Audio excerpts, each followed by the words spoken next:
اقرا بسم ربک الخلق. کوئی ہے یہاں؟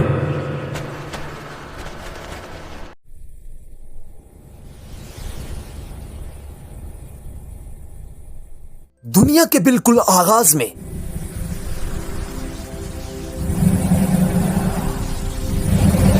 جب زمین پر انسان نیا نیا آیا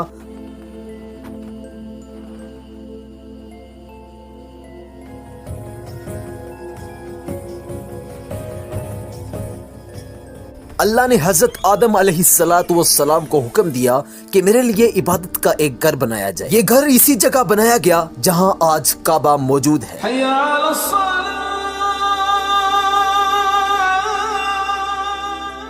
اس وقت نہ مکہ تھا نہ شہر تھا، صرف پہاڑ اور کھلی زمین تھی. یہ دنیا کا پہلا گھر تھا جو صرف اللہ کے لیے بنایا گیا. پھر وقت گزرتا گیا، نسلیں بدلتی گئیں، لوگ اللہ کے حکم کو بھولنے لگے. ارے یار ہم کیوں اللہ کا حکم مانے، اس نے ہمیں دیا ہی کیا ہے؟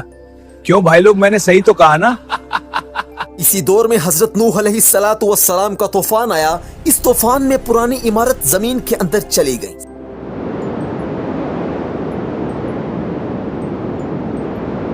صرف نشان ہی باقی رہ گئے جو اللہ کے علم میں محفوظ رہے. صدیاں گزریں، پھر اللہ نے ابراہیم علیہ السلام کو چنا. انہیں حکم دیا گیا کہ اپنی بیوی حضرت ہاجرہ اور اپنے چھوٹے سے بیٹے حضرت اسماعیل کو ایک ویرانگاہ جگہ پر چھوڑاؤ.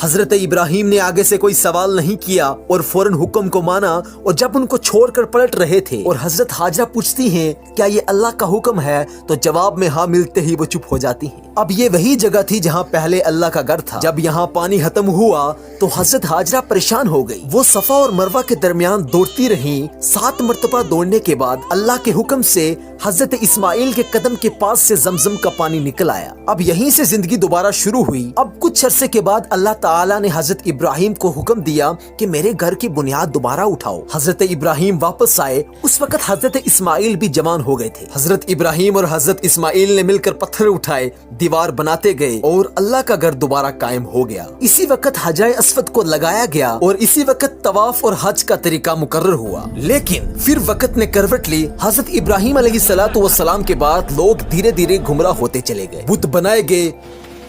بھوت لے لو، بھوت کم دموں میں بھوت لے لو. بت کعبے کے اندر رکھے گئے اور ہر قبیلہ اپنا اپنا بت لے آیا. ہاں ہاں ہاں اب یہ بھوت ہماری حفاظت کرے گا. ہاں ہاں ہاں. یہاں تک کہ کعبہ کے اندر اور اس کے آس پاس 360 بت رکھے گئے. لیکن پھر بھی کعبہ کی عزت باقی رہی. حج ہوتا رہا، طواف بھی ہوتا رہا. پھر وہ سال آیا جو تاریخ میں اوم الفیل کے نام سے لکھا گیا. یمن کا ایک حکمران ابراہا، اس نے اپنے ہی ہاں ایک سونے سے لت پت گرجا گھر بنایا. اس کا مقصد یہ تھا کہ لوگ مکہ کو چھوڑ کر گرجا گھر آئیں. ایسا چرچ بناؤں گا، یہ جتنے مسلمان ہیں یہاں آئیں گے، کعبہ کو چھوڑیں گے. یہ میرا تم سے وعدہ ہے. لیکن اس کے باوجود بھی لوگوں نے مکہ کو نہیں چھوڑا. اب ابراہ ہاتھی اور بڑی فوج لے کر کعبہ کو گرانے کے لیے چلا. اس کا مقصد اب یہ تھا کہ اللہ کے گھر کو مٹا دیا جائے. جب ہاتھی کعبے کی طرف بڑھنے لگے وہ بیٹھ گئے. میں نے کہا اٹھو. چاہے جتنی کوشش کی گئی وہ آگے نہیں بڑھے. پھر آسمان سے پرندے آئے، چھوٹے پتھر گرے اور پوری فوج تباہ ہو گئی اور کعبہ بالکل محفوظ رہا. اسی سال محمد صلی اللہ علیہ وسلم پیدا ہوئے. کچھ سال بعد جب محمد صلی اللہ علیہ وسلم جوان ہوئے تو بارش اور فلڈ سے کعبہ کمزور ہو چکی تھی. قریش قبیلے نے فیصلہ کیا کہ کعبہ کو دوبارہ تعمیر کیا جائے. یہی جھگڑا پیدا ہوا کہ حجر اسود کو کون لگائے گا. حجر اسود ہم لگائیں گے، ہم لگائیں گے. ارے یار ہم لگائیں گے، میں نے بول دیا، نہیں تو جھگڑا ہوگا. خون خرابی ہونے ہی والی تھی. پھر فیصلہ ہوا کہ جو سب سے پہلے حرم میں داخل ہوگا وہی فیصلہ کرے گا. سب سے پہلے محمد صلی اللہ علیہ وسلم آئے. انہوں نے چادر بچھائی، پتھر اس پر رکھا، سب قبیلے سے اٹھوایا اور خود اپنی جگہ پر رکھ دیا. اس طرح ایک بڑی جنگ بچ گئی. پھر وہ وقت آیا جب غار ہیرا میں قرآن کی آیت نازل ہوئی. اسلام کا پیغام شروع ہوا. اقرا بسم ربک الخلق. کوئی ہے یہاں؟